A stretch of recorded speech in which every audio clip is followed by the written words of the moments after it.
Good morning, everyone, and welcome to this webinar, Shaping the Future of Work. Today we'll be focusing on perspectives on the transition to what we're calling the next normal and beyond. But before we get into the webinar, I just want to go through some housekeeping details with you. And just to let you know, the reminder is being recorded and a link will be sent to you. So if you have any problems at all, you can just keep that in mind. We also do welcome questions. We will be having a question and answer session this morning.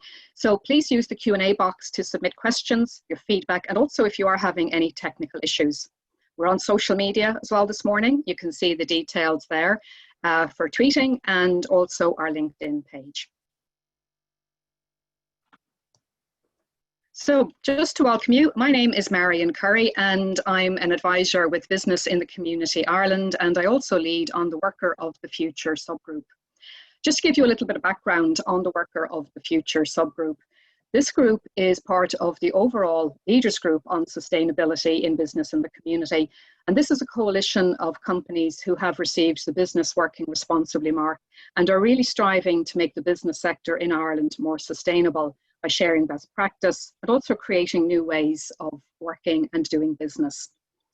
So the Worker of the Future subgroup was established in 2018, and it was a response to the need to develop a responsible business approach to the challenges posed by future of work scenarios. And of course, we've all been hugely challenged in the last 6 months in a way that we never expected to be. And we know that there will be other future shocks coming our way. So the group thought that it was time after 6 months to reflect on where we've been over the period of the pandemic. And as conversations start to take place about reopening the Irish economy, opening offices, and of course it's such a fluid situation as we know today. But the group felt that it was time to reflect on all of this and also to see, is the worker experience really at the heart of current decision making? And that's been the focus for this group, is putting the worker at the heart of the business experience. So with this in mind, the group decided to share perspectives from 9 member companies and from the subgroup itself on what we've learned in recent months. So what are the lessons that we've learned? What are we going to take with us into the future? What's sustainable? The key questions of who is the current way of working for, and who's at risk of being left behind. So this morning we are publishing our document on the Shaping the Future of Work, perspectives on the transition to the next normal and beyond. And in this webinar, members of the subgroup will share the key learnings and share their perspectives on recent months. And some of what we're going to talk about is emerging practice, and some of it could be emerging best practice in the areas of culture, skills, inclusion, and well-being. The publication will be available this morning, and you can access it on the Business in the Community site right after this webinar. So to move to the agenda, we've a very interesting agenda lined up for you. And in our introduction, we are delighted to welcome Melíosa, who's the country head for Northern Trust Ireland and also is the chair of the Worker of the Future subgroup, the community CEO, Tomáš Šurkovič. And we will then have our first panel on skills and culture. And we welcome Kevin Empey of WorkMatters, with Niamh McGarty of Vodafone and Noel Gavin of Northern Trust. Moving into the second panel then, we're going to focus on inclusion and well-being. And we will be talking with Mooney, Eddy of A&L Goodbody, Audrey of Accenture, and Sarah Claxton of ESB. Reminder again, we're having a Q&A at the end, so please keep the chat box busy. So that said, I'll hand over to you, Tomáš, for our introduction. Thank you. Thank you very much, Marion, and good morning, everybody. It's very exciting to be having this conversation. The first thing I would like to do is to invite Melíosa also to join the virtual panel, and while we do that, I would like to first and foremost give a very big thanks to the subgroup to my colleague Marion and the whole team, because this has been quite an intense work. And like other pieces of work where this is very much about observing a phenomenon, analyzing, setting trends, the subgroup has been working in live as some of these challenges were unfolding. And I think that's kind of a key characteristic of where the world of work is going. But I would like to kick off the conversation with you, Melíosa, and obviously it's today's not a normal Friday. We're all anxiously waiting to see what the new restrictions will look like, and obviously some are thinking about whether there's going to be a soccer match for the kids this weekend. But I'm sure there's a lot of people in this call that are thinking about their own workplace, their own colleagues in the various dimensions that we're looking at. But the first thing I would like to ask you, Melíosa, clearly this notion of future of work is something that we were observing very slowly, how it was brewing and evolving. And then COVID came, and for many of us, this all translated into, okay, let's set up home-based offices and take it from there. But many more things than just working from home have surfaced from this pandemic. So, how would you describe some of the key challenges that we have seen and that you have analyzed with the working group? Yeah, certainly. Thank you, Thomas, and lovely to talk to everybody today. I do think Marion reminded us all of something very important, which is that this subgroup, Work of the Future Group, was established back in 2018. And we did that because we could see that the future of work was changing. That was before COVID. And we set about putting together some thought leadership in two key areas. One was around flexible working, because we could see employees were looking for different work-life experiences. And the second was about future skills, because we could see there was a technology revolution going on that would require different skills in the future, and jobs would change, etc. So we were already on that journey. We never even heard of COVID, and then slap bang along it came. We were moving, as you say, Thomas, at a decent pace, but suddenly COVID-19 came along, and I think overnight we were all catapulted into this new work experience, and this suddenly everything was expedited. I'm going to quote Marion, I hope she doesn't mind, but she was saying yesterday, and it resonated with me, it was like we were at 3 and overnight we were pushed up to level 10. But we missed those learnings in between, because we were meant to move at a decent pace, and suddenly we were in it. And I do think we nearly need to go back a bit to go forward and reclaim that time and those learnings, while also leveraging what we heard out of COVID. To say we're going through a societal and an economic kind of revolution or uncertainty actually would be an understatement. And we are seeing challenges coming out of this without a doubt, but I honestly think it's even too soon to say what are the positives and the negatives, because we're only barely in it. It feels like forever, but it's only a few months. And I think we all need to keep that in mind. I will say, and so I immediately found myself thinking things like, how do people learn in this type of environment? How did I learn? So there was classroom learning, there was training in a room, etc. But to be honest, most of my learning was through osmosis, by watching more senior people and how they behaved and how they led, and what worked and what didn't work. And my sitting room, I'm not going to bump into any senior people, okay? Whereas I would have around the office and be able to ask the questions and get a little taste, and also get more visibility. So I wonder, how do you do that? I also think, how do you develop future leaders when you're all working from home? And I think you'll hear later in one of the panels, Vodafone have done a nice piece of work around that, around how you develop those leaders. And then, how do young people develop careers? So there's a whole set of practical considerations that people have done fabulous jobs at addressing in the immediate term, but I would worry more for how they pan out in the long term. And I haven't yet talked about inclusion and diversity and people's mental health. So I don't think we really can see yet. So I worry a little bit that people are making decisions and rushing. Let's all work from home. Let's give back the space. Let's face it, what we're doing now is just remote working. It isn't flexible. So if I was to say one thing, if we were to go away with one thing out of today, I think it really is everybody calm down. We're only a few months into it. Don't make any hasty decisions. You know, we all need to collectively work out it's early days. What is that vision? And go back to where we began. We had a vision already.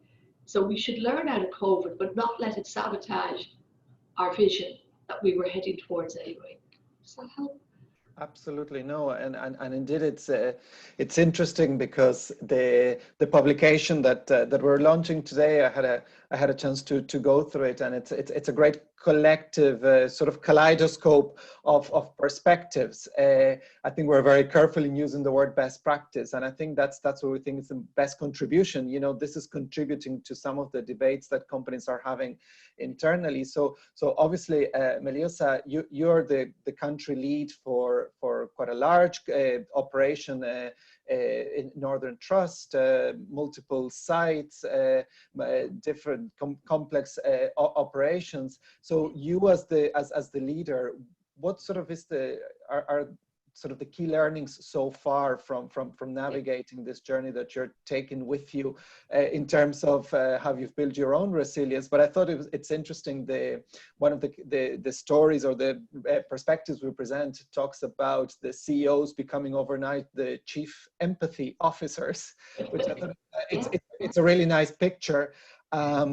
But at the same time, you're talking about this is only a few months of probably a very long marathon as opposed to a sprint. So what are you taking so far as key lessons for you as the leader of Northern Trust in Ireland? Yeah, and I talk a little bit about Northern Trust, and I think though, and we're in the financial services sector, it's probably important to acknowledge that obviously there's big differences depending on what sector you're in. So if you're in hospitality or pharmaceutical or financial services, I think it's been a very, very different experience. I think talking a little bit I think across us all though, the big winner, I don't like to use the word winner, but wow, what about technology? I mean, it's been fabulous. Look at us all here today. I wouldn't have been able to even work out how to do this before, back a while ago. And look at the way the internet has withstood to all people working from home. So it's like quite amazing. Technology has been fabulous.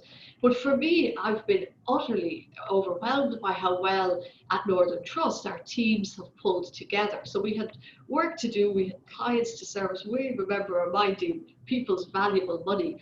And it's been truly amazing how people have pulled together. And one of the things I've watched is management teams bond even better through this in an emergency. It was like, I'd have to describe it almost like, I don't mean to be flippant, but like the biggest chess game we were ever playing in terms of working out who should be where. And people became very respectful of other people's skills and knowledge. So there was less crossing the boundaries. Okay, I'm good at this, I know you're good at that, so I'm going to let you at it. So there was more of that going on. So I think people, pretty much lived up to that. And the one area that I think has been interesting has been communications. And this is a bizarre thing, but we did a survey of our staff, of all the partners, and we got the highest ever score during COVID on communication.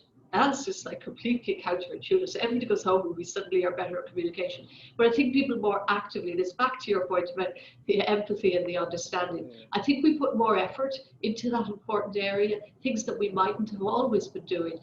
So I saw so much good in what has happened over the last little while. On the opportunity side, I don't think everything has unearthed or emerged yet. Who's this really, really working for? And I think in the panels we'll probably hear a little bit about this. Is it working for, which I suspect that people who have a long established reputation in a company and they know their manager and they know the people they're dealing with and they're building on that past personal relationship? What about shy people who don't like being on videos and screens? Have they become invisible? Is there a risk of that?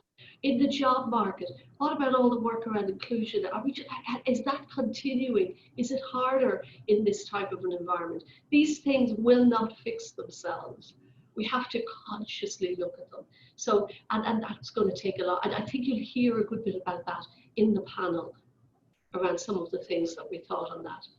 Yeah, no, and I think it's fascinating, and as you're saying, there's so many dimensions, and never mind that now the office is at home, and home is another planet, and there's another set of excuse me, of challenges, and that's now also in part a responsibility for employers. So I think it's going to be quite exciting. Last question I wanted to ask you, because obviously there's this whole theory about our economic recovery and this sort of the K shape, which I think is the latest trend. So, you know, some sectors of the economy thriving, and all of us that have the technology and the tools, but there's some other sectors are really struggling. And, you know, I was watching last night the owner of a restaurant, and it'll be very hard to talk to this person about remote working and some of the tools and the mechanisms. So we need to make sure that this sort of effort applies for everybody. So I guess the question, Melíosa, is, where do you think this is going, and how can we, because a key thing for us in business in the community is the collective voice, right? How we can use the collective voice of business. And I think it'll be interesting to understand from your perspective, where should we be going on this reflection to make sure that this is part of Ireland Inc. Positioning and not just of a few companies? Yeah, I'm glad you asked that, because it's kind of my favourite topic, if I'm honest. Ireland's competitiveness and the future is actually what's central to all of this in my mind. We have a duty to make sure that we come out of this better and stronger. We do have a really great record in Ireland at shaping our own future and spotting the opportunity and making it a success for us. I mean, some years ago, there was no foreign direct investment in Ireland, and now we have this multi-sectoral foreign direct investment. You know, as short as 30 years ago, we didn't have a financial services centre. Someone's brainchild, and suddenly we've 10,000 direct employees and another 10 indirect. We've always been loyal and looked and aware of our tourist industry and that hospitality sector. You know, Indigenous development has been an area of focus. And actually, even if you look to the arts, we've been pretty smart about commercializing art. So we're pretty good at this stuff. And now suddenly we've had a massive disruptor that's come in, and it's a global disruptor. It's not just Ireland, but it's shook us all up. And as I say, the trauma out of that in some way has yet to emerge. But remember what I said at the very beginning, we were on a journey of change anyway. Yeah, it just got expedited. So I think we need to reclaim a little bit of that time.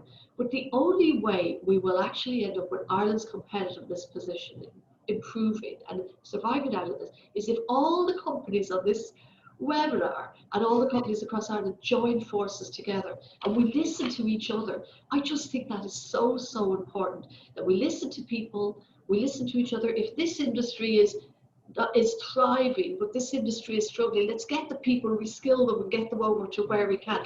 It's not going to happen on its own. So we have a duty to do this. We need to think really, really big and make sure that Ireland thrives at the end of this. That to me is a call to action.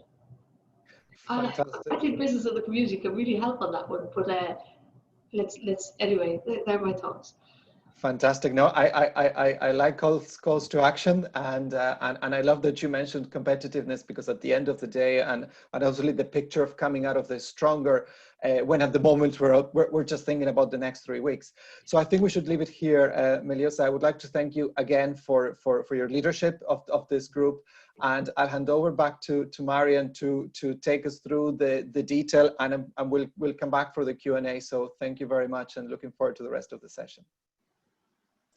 That's great. Thank you so much, Tomás and Melíosa. Really interesting. I love that. Don't let COVID sabotage our vision for the future.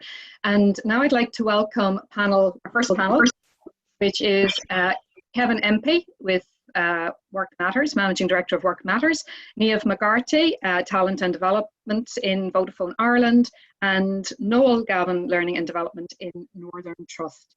So I will hand over to Good morning. I would just ask Niamh and Noel to switch on their cameras as well.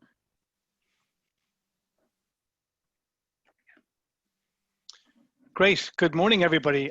Pleasure to be with you this morning, and with Noel and Niamh, delighted to share with you maybe some of the insights and experiences we've had on the discussion around skills and culture from the work of the Worker of the Future subgroup.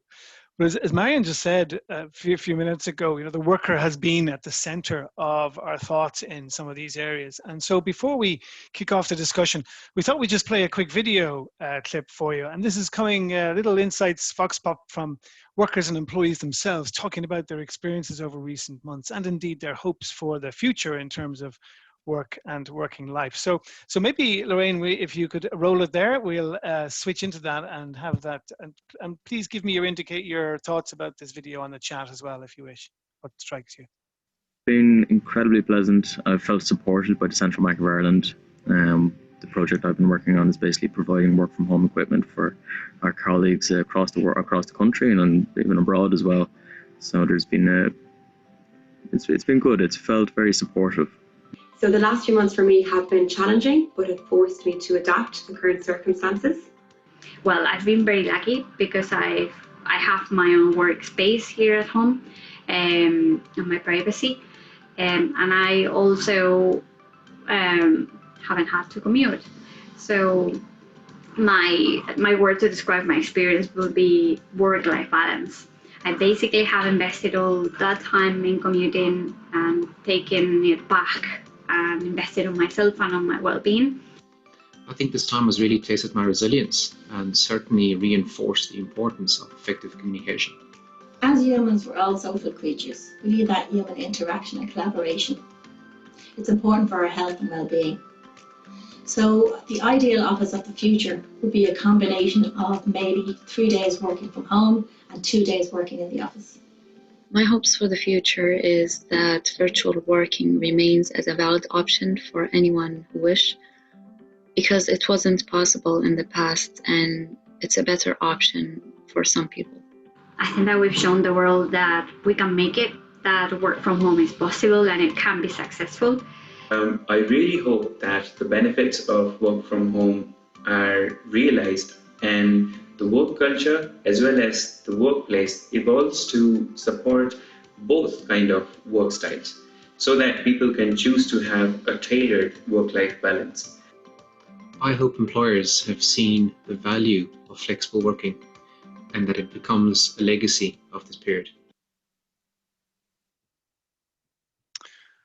Thanks very much, Lorraine, and also to the team for putting that together in double quick time. Really interesting. And as I said in the chat, I'd love to hear some of your reactions to that over the course and come up with that in discussion perhaps. And I suppose really struck me about that was, the adaptiveness and the resilience of people coming through. That was number one, and that the experience has had both challenges, and I think people were very open about that, but also benefits to the last number of months. And indeed, you could also hear and see the hope that people were expressing, workers were expressing, that this crisis will have a positive legacy. I think it was the word one of them used, and that we really move on and we carry forward something from this period around a new flexible working model and that a better working life into the future. I guess in terms of this panel's work, the other thing from the video was that skills and new ways of working were evident, weren't they, in terms of what people have had to come up with and acquire very, very quickly. And indeed, we're going to see much more of that into the future. And that's where we want to kick off our discussion with my fellow panelists here. Delighted to welcome Niamh McGarty, Senior Talent and Development Manager with Vodafone, and Noel, Senior Vice President and Global Lead in Learning and Development with Northern Trust. So hi folks, welcome and thanks for being part of this panel. I guess, Niamh, if I could just turn to you first, what skill sets have been most, I suppose, evident and beneficial to Vodafone, in the pandemic, and how do you think this will be needed going forward in terms of skills? Thank you, Kevin. So I was reflecting actually before this event, and I think the requirement to kind of continuously develop yourself was there with us actually before this pandemic. It's actually accelerated somehow as well during the pandemic, and I think it will continue on with us afterwards. And I think from a Vodafone Ireland perspective, we really value and encourage the ability to experiment and learn fast, and that's really come to a fore during this period. But I think I've probably seen kind of acceleration in some key areas in terms of skill sets. So particularly if you look at digital skills, I think in light of the pandemic, I would reflect that we've all had to get used to the digital tools, as Melissa said earlier. We've had to experiment with them in order to stay connected with our friends and loved ones around the world, but also with our colleagues as well at work. So I think that will inevitably have an impact around in terms of our level of digital literacy, which I know that the European Commission suggested that 90% of jobs going forward would require digital skills. The other area that I was reflecting on is our agility. And I think we've heard that come through actually in all the contributions before. And I think as an organisation, we recognise that there is opportunities for people to reskill actually during this period, particularly in light of, for example, the closure of the retail stores.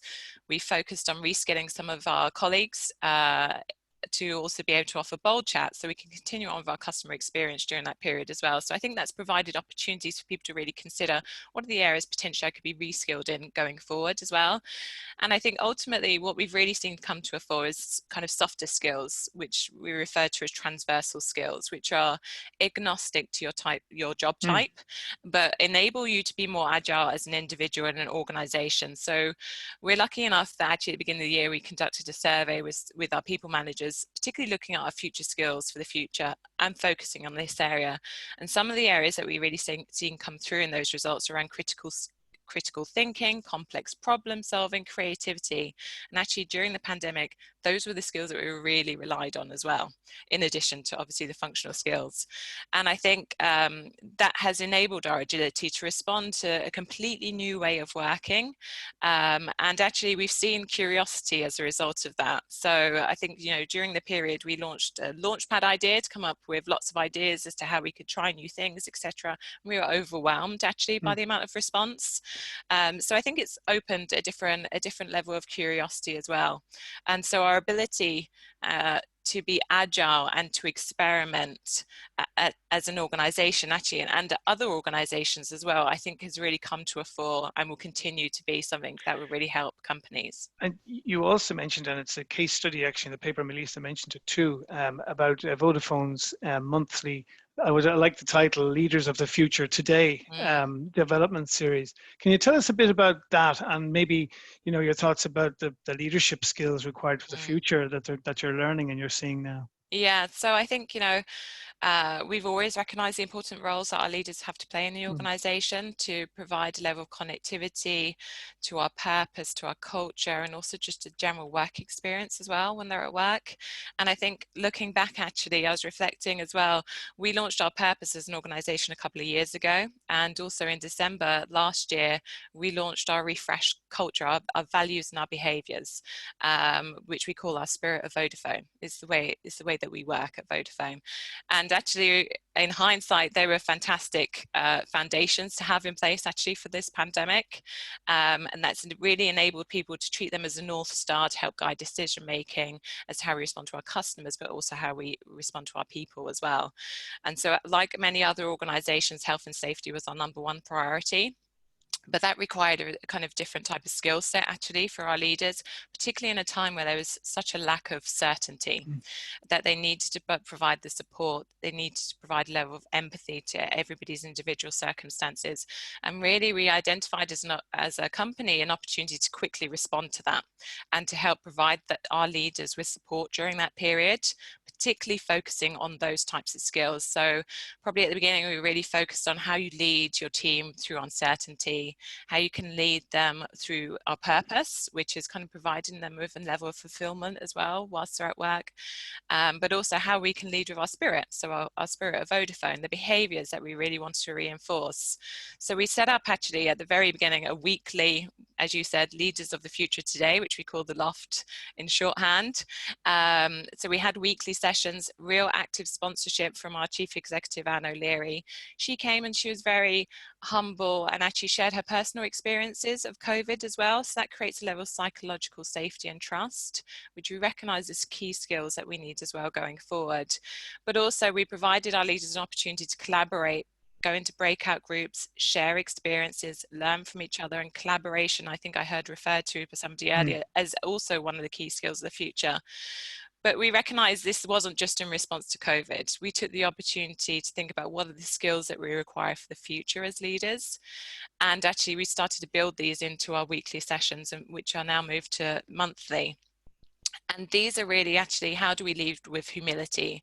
Where sometimes where certainty is not necessarily concrete, and we need to be more humble around our knowledge and ability to experiment and say we don't know all the answers as leaders, and also provide a level of authenticity actually to people as well. So we're really focusing on that. We've had a session about psychological safety. We have another piece coming up around leading with humility. So really looking to develop the skills that we feel that are going to be integral for the future. It's great, and you have a real mixture of skills that are both, you know, on point and needed right now, but also ones that you actually had identified quite a few of these before COVID, but you accelerated them and focused and emphasized them within COVID: safety, trust, leadership, empathy. And you're now seeing them as required to keep going with those skills development going forward. That it's not going to finish right now. Thanks, Marion. No, Noel, could I turn to you? Just get your experience from Northern Trust. I just wonder, you know, what are your reflections on some of the skills conversations we've been having in the group, and also, you know, how that has shown up, the skills issue has shown up for Northern Trust as well, and what you think about the future as well. Sure, thanks, Kevin. It's really interesting, and just listening to Niamh talk. Very different sectors, very different space, where there's a corporate and there's a retail element to Vodafone. In our space, as Melíosa outlined earlier on, we have multiple sites, but very much office based. But yet the same issues, the same questions come up. How do you create that safe space for individuals that as Niamh called out, where leaders actually themselves are now being challenged? Quite often when there's change happening in organizations, the leadership are deciding on it. They're very comfortable at the time of sort of executing the change because they've been talking about it for a long period of time.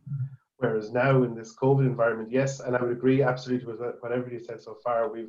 We had started on a journey of changing. We've done some research with third level institutions in Ireland way back in 2018. It does feel like way back in 2018 now, based on the last 6 months. But we had started that journey ourselves as well.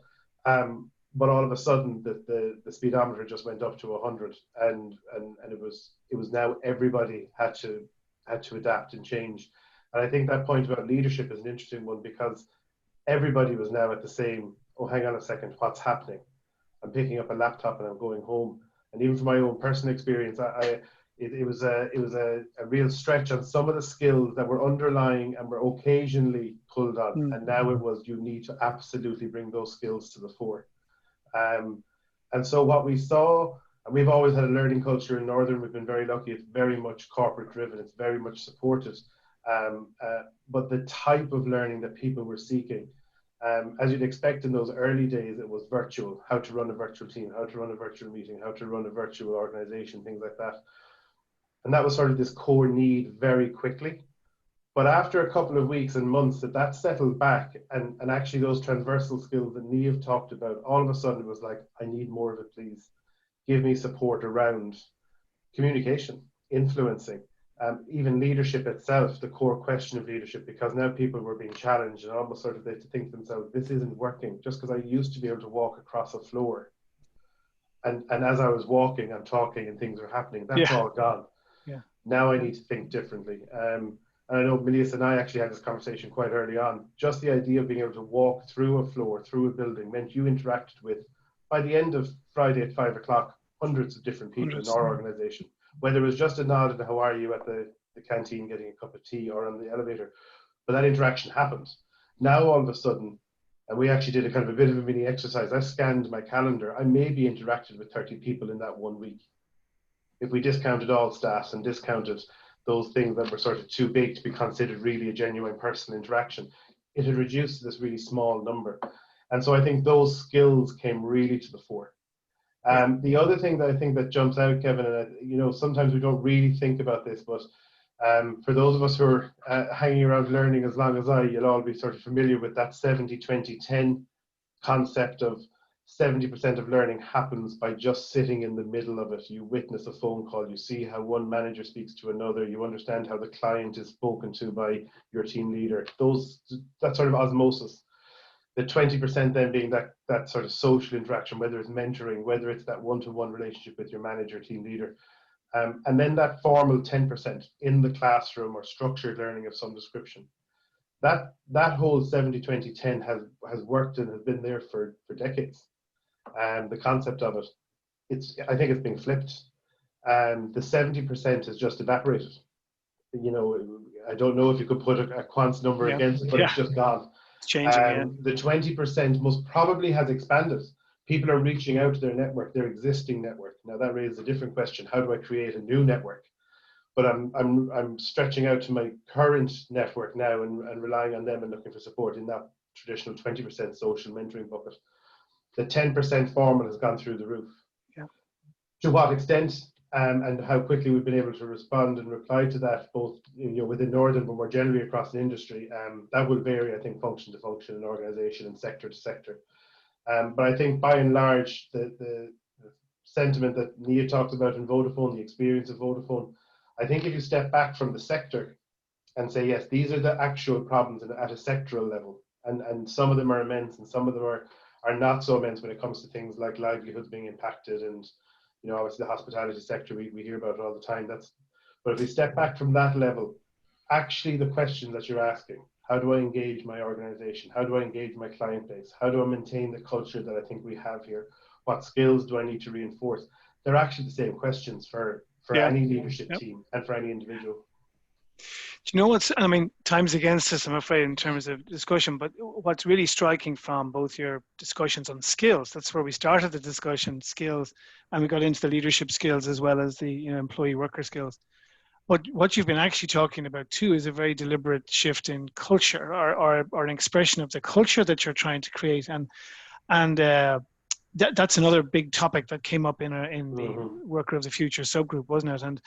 And indeed, there's a couple of great case studies, ESB and Musgrave, in the paper that talk about that idea that while COVID is throwing up all these issues in terms of all kinds of skills and diversity, inclusion, but there was already a kind of a journey, if you like, going on there in terms of what culture do we want for the future and how do we bring in future of work dimensions to that target culture, and then how do we sort of layer that on top of the COVID experience. So those are, just urge people looking at those case studies to see that fusion, if you like, between what culture are we trying to create for the business going forward? How do we then build in and fuse in future of work topics and skills that we've been talking about? And also some of this empathy and these transversal skills as well that we've talked about too. So great stuff from both of you, and those other case studies about that. We'd love to come back to you maybe at the end if we have time for a chat, just to talk about where you're taking this forward in terms of your culture or other skills. But I think we need to move on, Marion. That's okay. Thanks very much. Yeah. Thank you so much. As you said, Kevin, there's so much here. They're all very broad topics and need deep discussion. But I think this morning we're really just starting this conversation as well within our member network and beyond too. So thank you so much. And now I'd like to start on our second panel. And I will ask the second panel to turn on their cameras. And I will leave this to Aisling Mooney Eddy of A&L Goodbody. Aisling, I believe you're moderating, and I will hand over to you now to introduce your panel. Great, thanks, Marion. So just by way of quick introductions, you can see who's on the panel there. I'm Aisling. I'm the Director of Talent from A&L Goodbody. Audrey and Sarah, are your cameras on at this point? Yeah, I think so. Yeah. Great, yay, hi. So you might introduce yourselves. Hi, I'm Sarah Claxton. I'm Organizational Development Manager at ESB. Audrey, you're on mute. You're on mute, Audrey. Hello. Not yet.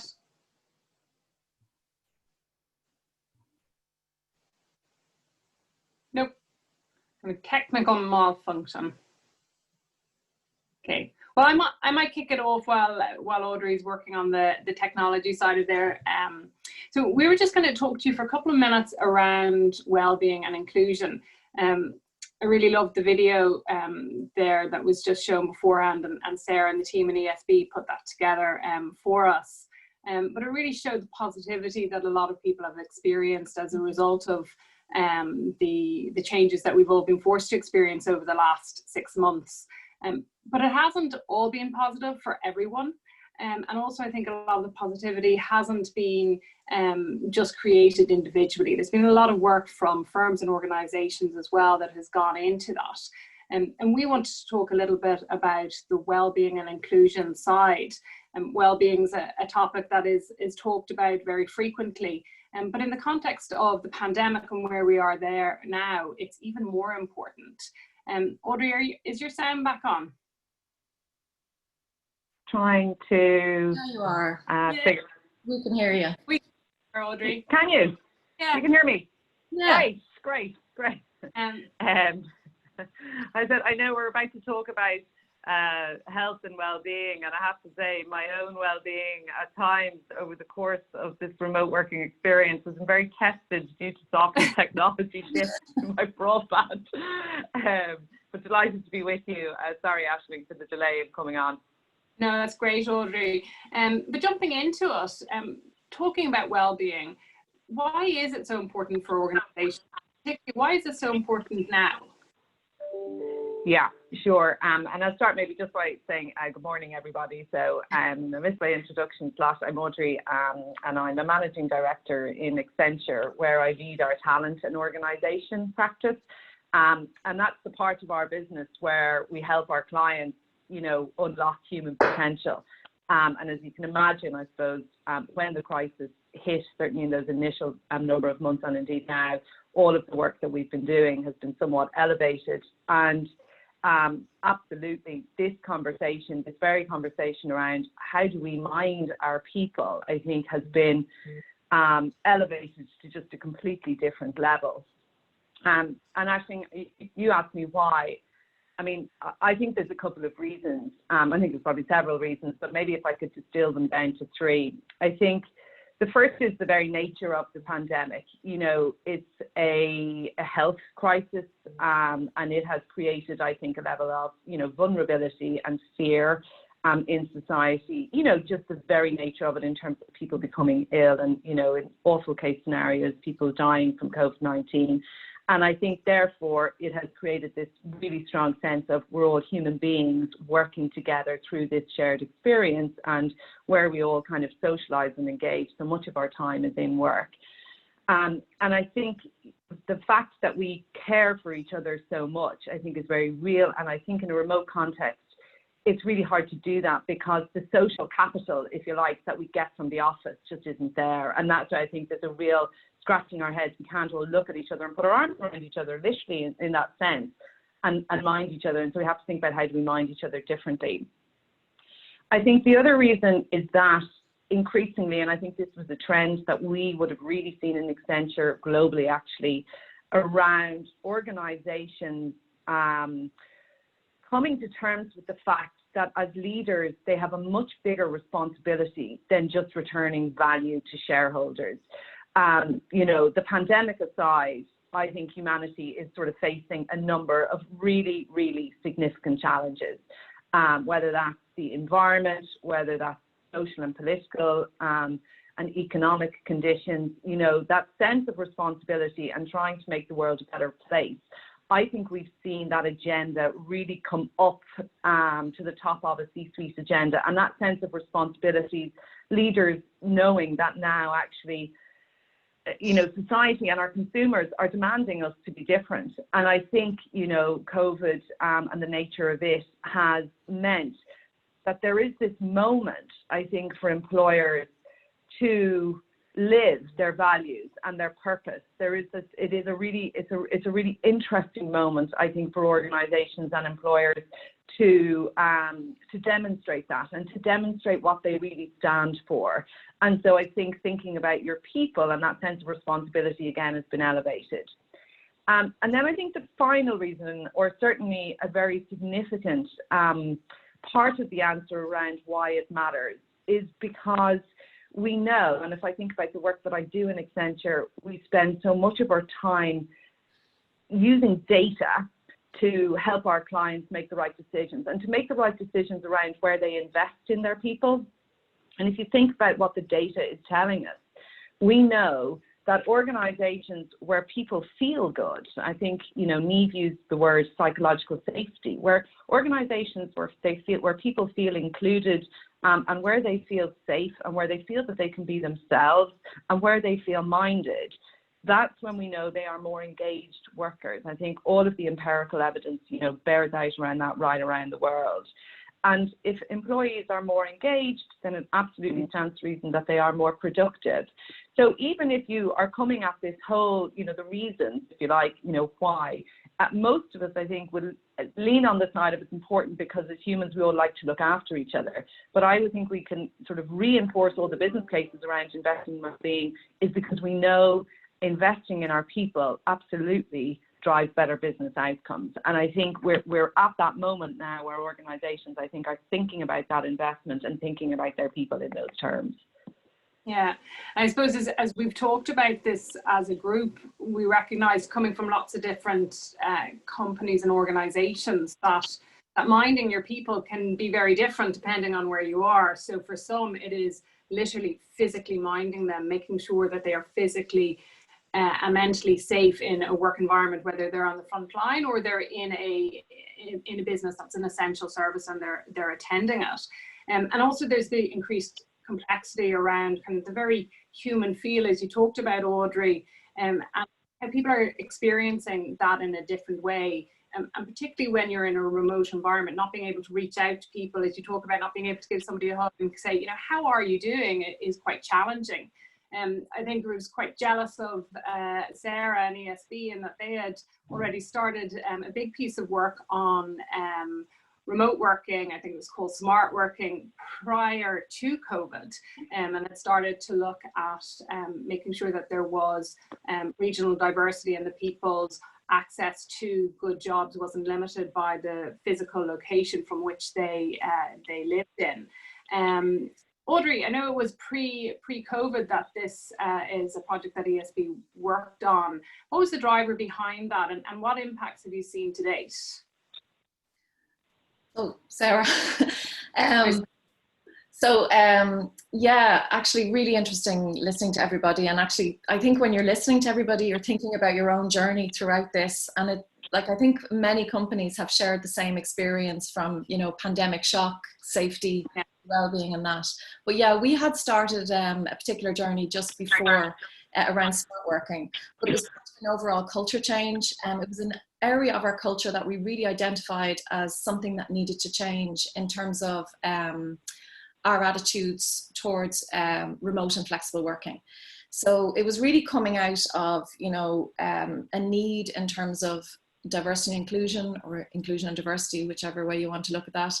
And also around, talent attraction and, pretty much around modernizing our culture, making it more fit for purpose in the world that we live in now, So there was, I can be really honest and say, and I think most organizations will share this view, is that there was quite a bit of resistance to that. Like we didn't kind of, start talking about our smart working culture and that every manager in the organization said, yay, we've been totally waiting for this.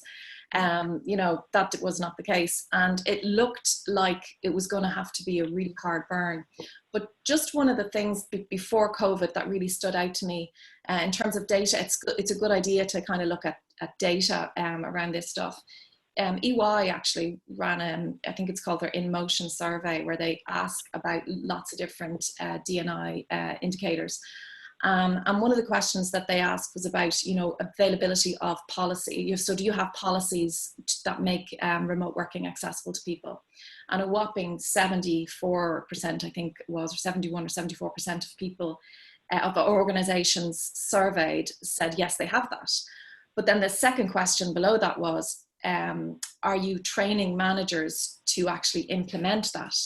And that was like half of the companies that actually have policies.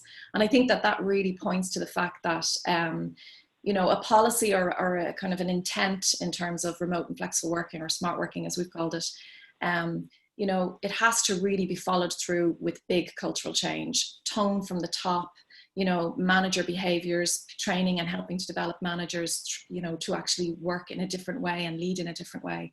And unless you have that, and I think most organizations, including ourselves, could say that, almost like our culture wasn't fit for purpose before in terms of remote and flexible working, because there was And we actually asked our senior managers about this, about how remote and flexible working is viewed. And, you know, it was viewed as, you know, career ending, you know, kind of, you know, oftentimes people would describe working from home in, you know, these inverted commas, like working from home as if, yeah, right, you know. So so I think you have to reshape your culture completely and put a huge amount. You have to invest in your culture and you have to invest in your people managers in order to make smart working work. And then the beauty of COVID, and I hate saying the beauty of COVID, because COVID has been so difficult for so many people worldwide. But one of the things that we were seeing, look, everybody that's spoken today has talked about this.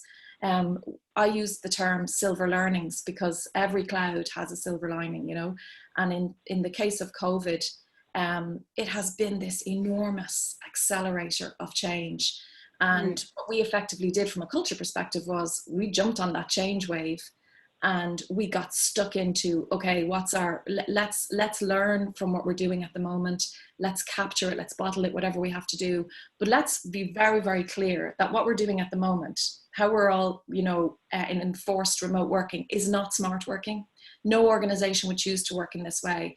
And that goes back to all the well-being issues and, you know, cultural and inclusion issues that people have talked about. Like, this doesn't work for everybody. And look, we've shared in a number of sessions over the last number of months how for many people it's been brilliant, but for people on the edges, people who are parenting, people who are suffering isolation, it hasn't been.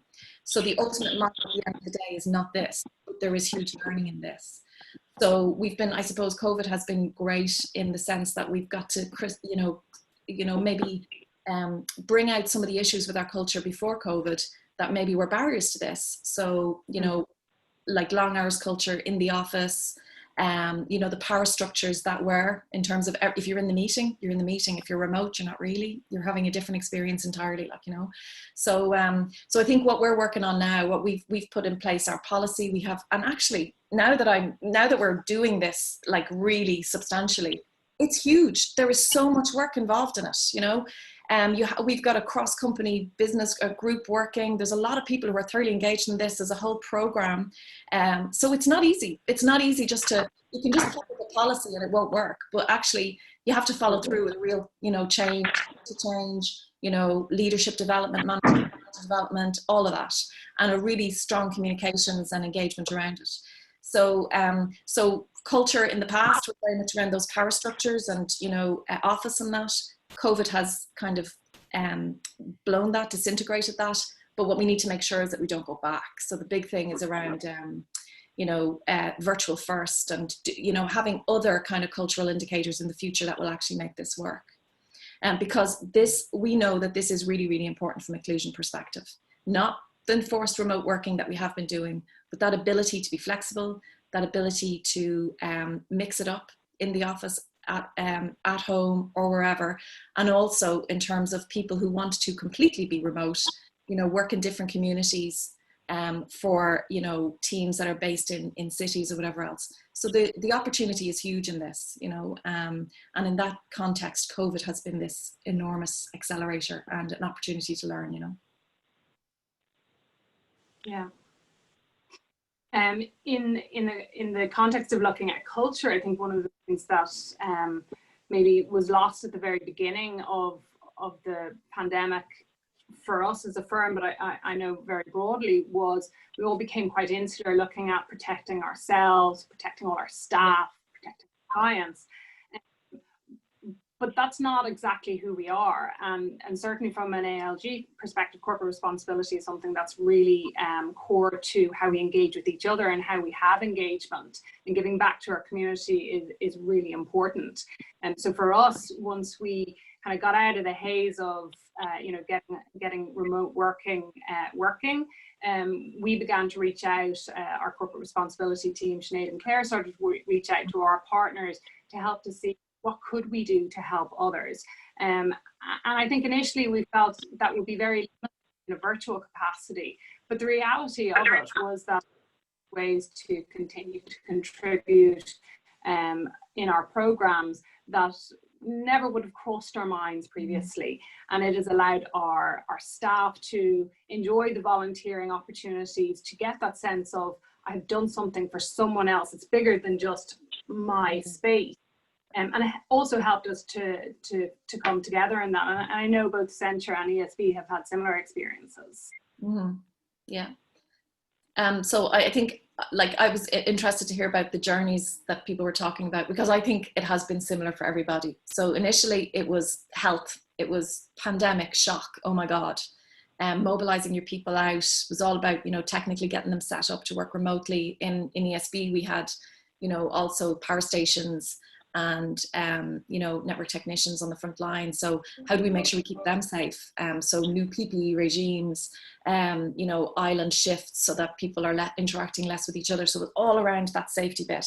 And then as Audrey had said, it quickly then, once you had that in place, it quickly then shifted to that well-being, you know, and that empathy phase and helping people to actually adjust. But as part of that, it also then shifted, Aisling, to it's not just us, you know, and actually our priorities kind of were safety, well-being of our people, our customers, and then connection, keeping the lights on because we had a job to do and nobody would thank us for no electricity. We wouldn't be doing what we're doing today with electricity and broadband, you know. So and then quickly into how do we maintain connections with our communities. So like yourselves, you know, shifting the programs we had in place and introducing new ones. And for us, I think the tech to students was actually one that we're really proud of and really glad to get involved in, because, you know, one of the things that this whole pandemic has really highlighted is the digital divide in society. And, you know, while everyone went home, those who were perfectly well set up to be able to whatever, educate or work from home, but those who hadn't suddenly were, you know, almost forgotten. So it was around how do we actually help that group of people stay connected. And unfortunately, we are running out of time. So we have a lot of information in the perspective that we've written that really touches on many.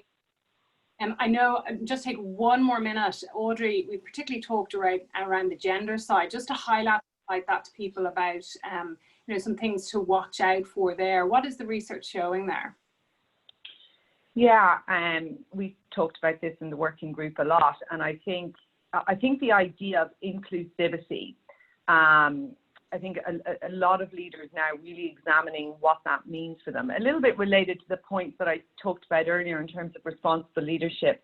And I think, Sarah, you know, you touched on, I think, a really important point around the digital divide and actually social inclusion being something that we really need to consider as we redesign and reimagine the future of work. You know, we have absolutely seen in Accenture that for the vast majority of our clients, they haven't been digital enough. That was their big learning. So they're rapidly accelerating their digital journeys, and they weren't agile enough, right? They weren't able to quickly pivot workforces into doing different tasks at pace and at scale. But, you know, to your very well made point, Sarah, if you've got really diverse workforces who are doing very different jobs that are valued in very different ways, if that value chain is changing, well, how are you sort of helping bring people along? So thinking about responsibility and thinking about that in terms of socially bringing everybody along, I think is something that I would really, I guess, I definitely feel is a major theme that people, organizations are exploring. I think the other really careful watch point is around actually your targets from an inclusion perspective. You know, a lot of us would have spent, you know, the last number of years, sometimes decades, I'm sure for your members on the call, working so hard to deliver on, you know, clear goals when it comes to inclusivity. And the data as it's bearing out now, 6 months into the crisis, is, I think, pointing to worrying trends about how the burden of working from home can be very different depending on gender. And I think that being very much linked to caring responsibilities and parenting responsibilities. And so I think one thing that I think all of us on the call will really be mindful of is making sure that, you know, our commitments around gender and the targets around that in terms of, you know, particularly supporting women, progress through organisations, that, you know, that the pandemic doesn't set that back. And I think that there's some interesting things that companies are starting to explore around that now as well. But I think it's recognising that that is actually a challenge, that is a risk, and how are we going to collectively mitigate that risk? I think it's an important conversation for employers to be having, for sure. Yeah, definitely. That's great. Thank you so much to everyone on this panel and on the previous panels. I think again, really interesting conversation that we are only really skimming the surface of, as with skills and culture.